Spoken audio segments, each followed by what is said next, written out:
Hi everybody, this is Pitejo from Battle of the Ages. So let's continue our little game between Sylvan Elves and the Empire of Sonnstahl.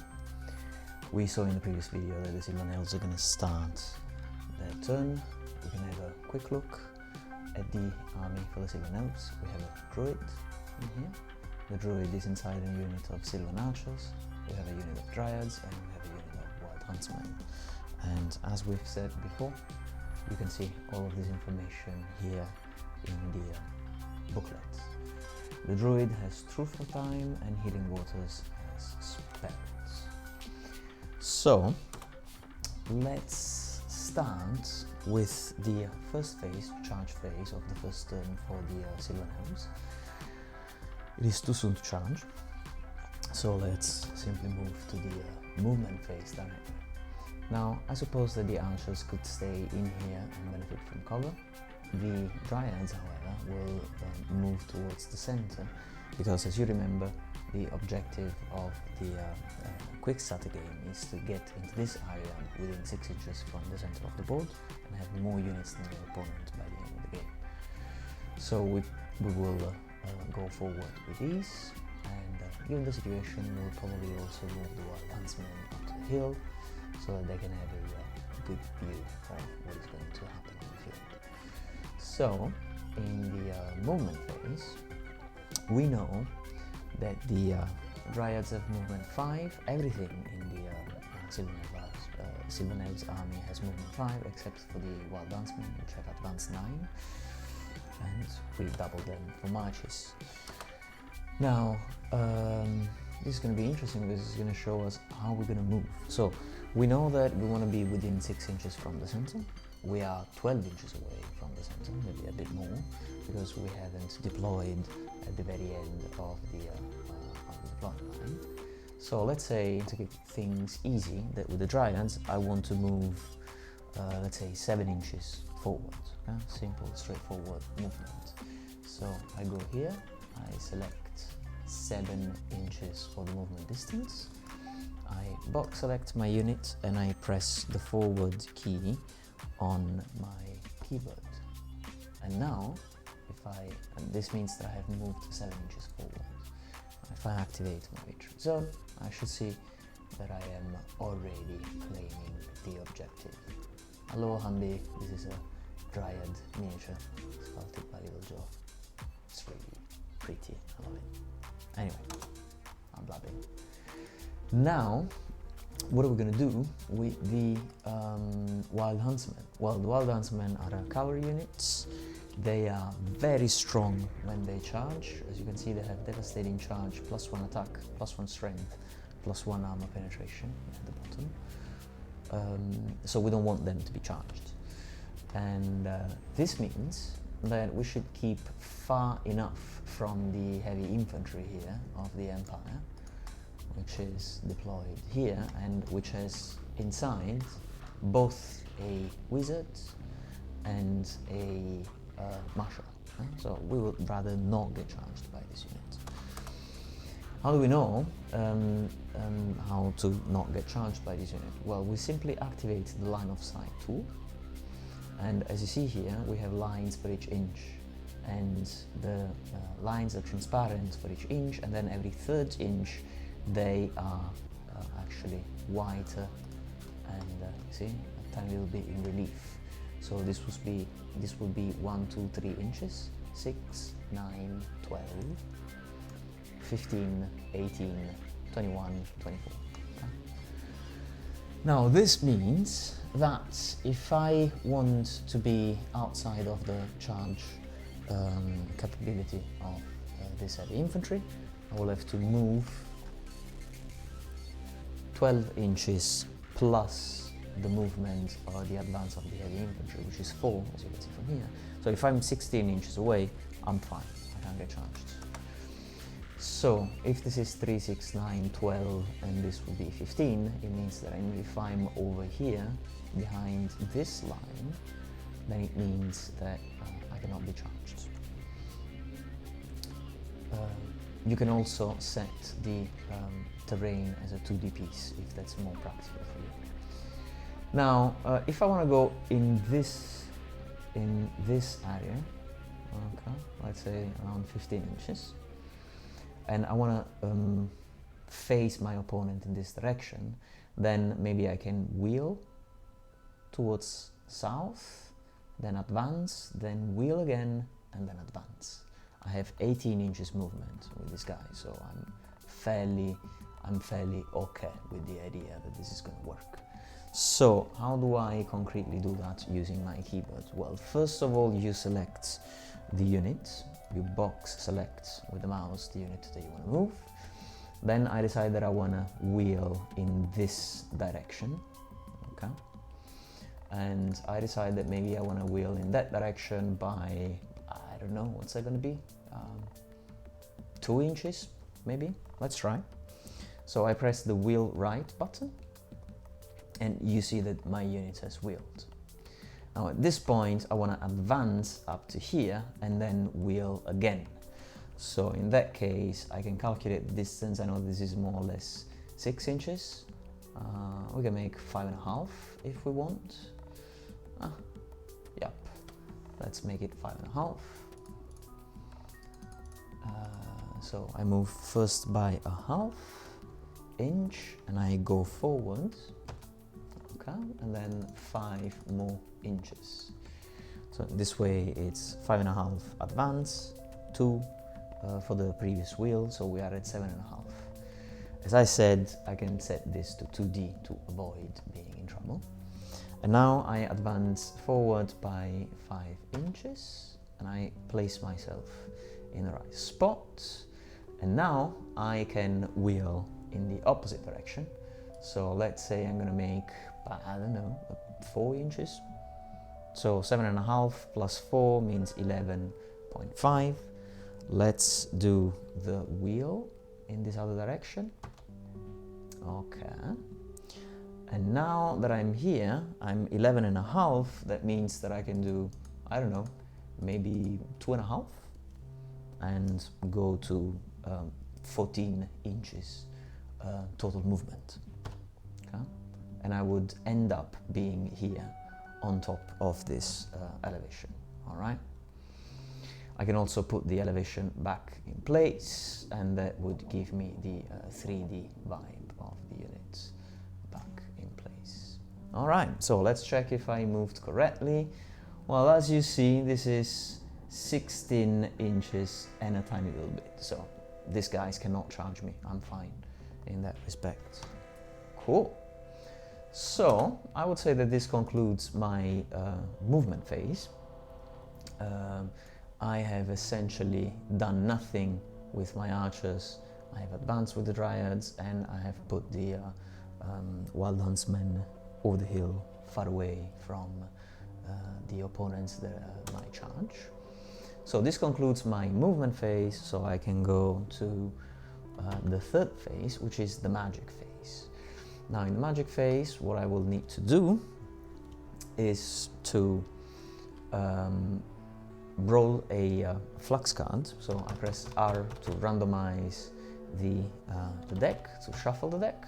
Then I quickly left drag to get one card out, and then I flip it with the F key, and then I zoom in with the Alt key. So I have 8 magic dice, and my opponent will have 5 magic dice. My opponent, by the way, is myself, just to keep things fast and not having to do a video with a friend. But I really look forward to playing this with somebody else. It gets a bit boring when you play with stuff. Anyway, I'm enough with the silly commentaries. So I have 8 dice, and my opponent will have 5. I can cast Healing Waters, and I can cast Truth of Time. So I suspect that these light infantry might want to shoot at my wild Huntsman over here. There's also a wizard that can cast some damage spell, so I might be interested in casting a Healing Waters over on these guys here.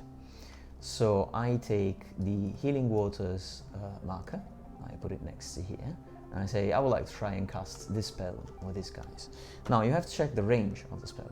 Healing Waters has a 12 inches range, as you see in the bottom right of this document. So I can take my range tool, I can put it next to my Druid, and then I can activate the 12 inches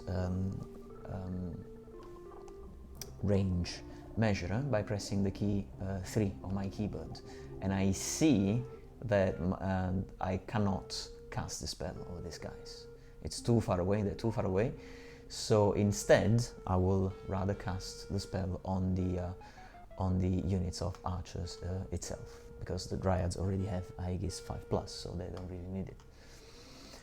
So I'm going to roll 4 dice for this and use half of the dice that I have available. And I get a 1, a 2, a 4, and a 5. It's a 12. I get the number, the total calculated by Tabletop Simulator for me. 12. Now, as the reactive player, I can decide to use my dice to dispel either this spell or the other spell. I won't manage to dispel both.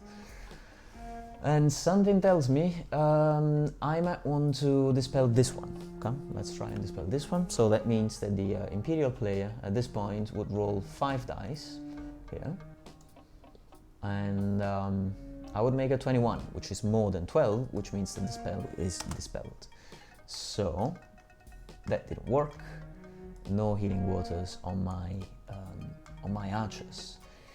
I still have 4 dice though, and I can cast Truth of Time. Truth of Time is a spell that makes your unit charge and overrun and pursue and flee faster.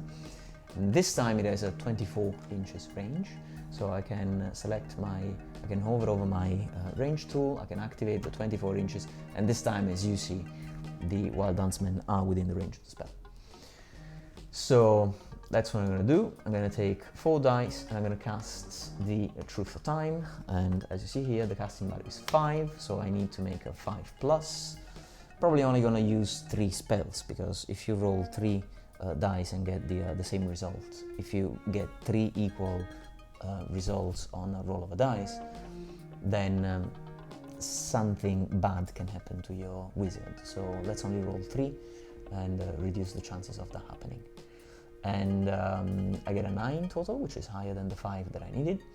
And so that means that my unit of Wild Huntsmen will have Truth of Time active on them. So as you see, I can put this thing here. And that means they're going to be a bit faster in next turn. This concludes my magic phase. I used all of my spells, not all of my dice, but I used all of my spells. So we can, now move to phase 4. In phase 4, we're going to do some shooting. And the units that are eligible for shooting in my army are the archers and the druid. Both the archers and the druid have a Sylvan longbow. Maybe I can show you the rules for the Sylvan longbow.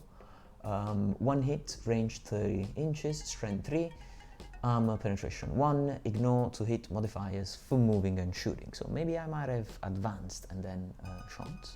I might have put the Wild Huntsman in range of the other spell, but I like having the cover provided by the field against the shooting of the Imperial light infantry. So it's okay. So 30 inches range. So that means that I can put my range tool over here, and I can select 7 to activate the 30 inches, and as you can see, everybody is within this range here. Now I think I'm gonna shoot the light infantry, because they are the ones who can shoot me back, and they are the ones that if I get 3 casualties, they're gonna have to make a panic test. So I like my odds here. Let's delete this, and the second thing that we need to check is whether my opponents are in line of sight. So I press 2 on the keyboard, and I see that every single of my archers has, including the druid, has them within the 45 degrees. Okay? So I can now go back to my unit and reactivate normal miniatures here. Okay. I love these archers. These are by Admiralty miniatures, so by Karak, no Huntsmen from the forum, and this is from Joel from the forum. Anyway, so let's do some shooting. We've said that we have a longbow. It hits with a 3+. You can see this in the description of the Druid and of the Sylvan Elves. So let's make the first shot for the Druid hitting on a 3+, but long range, so 4+. This is the Druid. It hits. Let's look at the 9 regular archers, again on 4+. And all right, that's not bad. We get 1, 2, 3, 4, 5 hits and 4 misses. So this 5 plus the Druid is 6. Now we need to wound. The strength of the longbow is 3. The resilience of the Imperial troops of the light infantry is also 3, as you can see from here. 3 versus 3 is 4+. There's information on the numbers that you need to roll are available here in the rulebook. So 6 rolls to wound, which are successful on a 4+, and I make 3. Okay.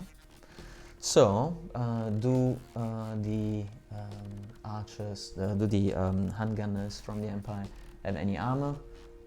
Light infantry, no armor. So that means 3 dead archers, handgunners. So I can go here. I can take first delete, second delete, third delete.